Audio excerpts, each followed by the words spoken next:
இயேசுவில் அன்புக்குரியவர்களே, மனம் திறந்து பேச வார்த்தை அழைக்கிறது நம்மை.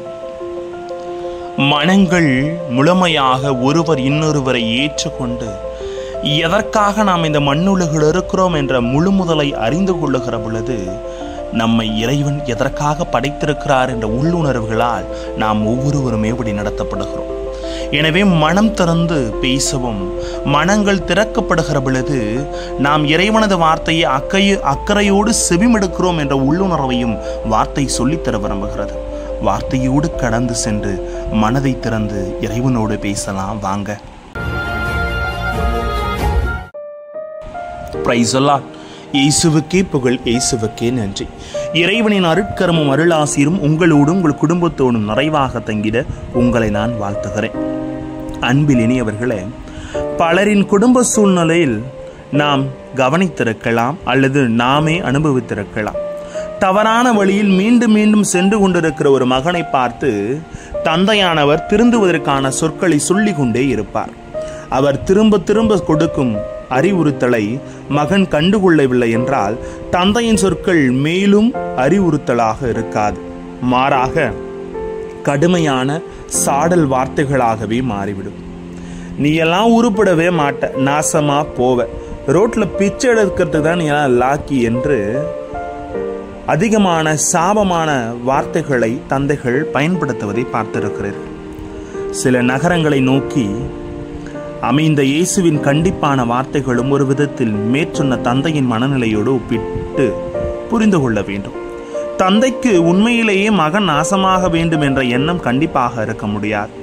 அப்படி திட்டினாலாவது திருந்துவிட மாட்டானா என்ற சின்ன ஆசையாகத்தான் இருக்கும். இயேசுவின் வார்த்தைகளும் அப்படித்தான். தந்தைக்கு எப்படி மகனின் நல்வழியில் பாசம் உள்ளதோ, அக்கறை இருக்குமோ, அதுபோல இயேசு கிறிஸ்துவுக்கும் அந்நகரில் வாழ்ந்த மக்களின் மேல் பாசமுள்ள அக்கறையில் இருந்தது. எப்படியாவது தங்கள் வாழ்வு முறையை வானக தந்தையின் விருப்பத்திற்கு ஏற்ப மாற்றிவிட மாட்டார்களா என்ற ஏக்கத்தின் வெளிப்பாடு இயேசுவின் கண்டிப்பான சொற்களாக இருக்கிறது. அதனால தான் நம்ம மனம் திறந்து பேசணுங்க. அப்பதான் சில வார்த்தைகளை புரிந்து கொள்ள விடும். திருந்த மறுக்கும் மகனை பார்த்து ஒரு தாய் உன்னை பெத்ததுக்கு ஒரு அம்மிக்கல்லை பெத்தர்களா என்று சொல்லுவது போல இயேசு சொல்லுகிறார், உங்களிடையே செய்யப்பட்ட வல்ல செயல்கள் தீர் சீதோன் நகரில் செய்யப்பட்டிருந்தால் அங்குள்ள மக்கள் முன்பே சாக்கூடு உடுத்தி சாம்பல் பூசி மனம் மாறியிருப்பார். உன்னிடம் செய்யப்பட்ட வல்ல செயல்கள் சோதோமில் செய்யப்பட்டிருந்தால் அது இன்று வரை நிலைத்திருக்குமே என்று கவலைப்படுவதையும் பார்க்கிறோம். அப்பனா நமது செயல்களை ஏன் மாற்ற முடியல அப்படின்னா நம்ம மனம் திறந்து பேச முடியும். மனம் திறந்து பேசினாலே வாழ்க்கையில பல பிரச்சனை முடிஞ்சிருங்க. அப்ப நமது மனங்கள் முழுமையாக திறக்கப்படுகிற பொழுதுதான் உள்ளுணர்வுகள் இருக்கிற காயங்கள் அனைத்தும் மாற்றப்பட்டு உணர்வுகளிலே இறைவனை நாம் அறிந்து கொள்ள முடிகிறது. மக்களின் நல்வாழ்வுக்காக தங்கள் வாழ்வையை அர்ப்பணித்து வாழும் ஒவ்வொருவரிடமும் இயேசுவிடம் இருந்த இந்த ஆவலும் அக்கறையும் வேட்கையும் கண்டிப்பாக இருக்கும்.